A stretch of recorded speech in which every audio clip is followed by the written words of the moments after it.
धनुष्यबाण आणि घड्याळाला फडणवीसांकडे बघून मतं मिळाली। परंड्यामधील कार्यक्रमामध्ये सुरेश धस यांचा दावा। आमच्या लोकांनी घड्याळाला मतं दिली असती का? आमदार सुरेश धस यांचा राष्ट्रवादीला टोला।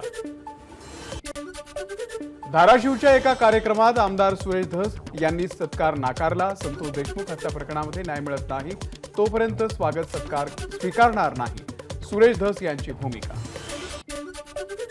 अहिल्यानगरचे काँग्रेसचे अध्यक्ष किरण काळे यांचा ठाकरेंच्या शिवसेनेमध्ये प्रवेश।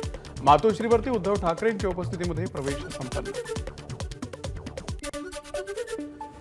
अर्थसंकल्पीय अधिवेशनाच्या पार्श्वभूमीवरती कामकाज सल्लागार समितीची बैठक। छगन भुजबळ, शंभूराज देसाई, राधाकृष्ण विखे पाटील या बैठकीला उपस्थित। 3 ते 25 मार्च पर्यंत अर्थसंकल्पीय अधिवेशन। मराठा समाजाच्या परिषदेसाठी मुख्यमंत्र्यांनी 10 मार्च पर्यंत वेळ द्यावा, अन्यथा अधिवेशन काळातच आंदोलन करणार। कोल्हापूरमध्ये राज्यभरातील 42 संघटनांचा जाहीर इशारा।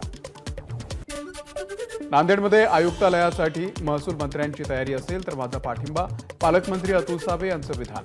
नांदेडला पोलीस आयुक्तालय करण्याचं निवेदन मुख्यमंत्र्यांना पाठवलंय, सावेंची माहिती।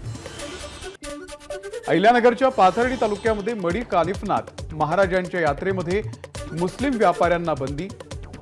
ग्रामसभेचा ठराव मंजूर, व्यापारी परंपरा पाळत नाहीत, ग्रामस्थांचा आरोप।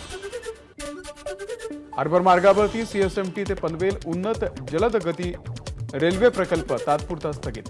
आर्थिक अडचणी, तांत्रिक समस्या आणि भूसंपादनातील अडथळे तसंच प्रकल्पाच्या उभारणीसाठी जागा उपलब्ध नसल्याचं अधिकाऱ्यांनी सांगितलं। सिंधुदुर्गच्या करूळ घाटामध्ये पुढचे 15 दिवस प्रायोगिक तत्वावरती वाहतूक सुरू करणार।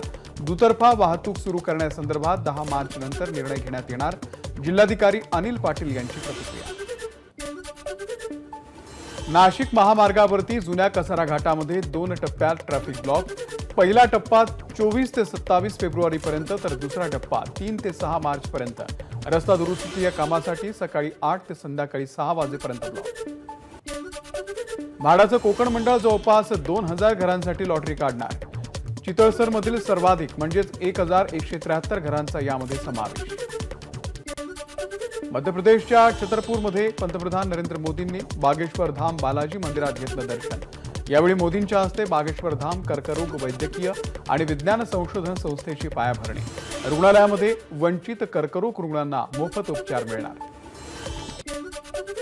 ओडिशाच्या गंजम जिल्ह्यामधील ऋषिकुल्या समुद्र किनाऱ्यावरती लाखो कासवांचं दर्शन। ओडिशाच्या किनाऱ्यावरती पोहोचण्यासाठी 3 लाख ऑलिव्ह रिडले कासवांच्या 9000 किलोमीटरचा प्रवास। या कासवांनी 5.5 लाखांहून अधिक अंडी घातल्याची माहिती।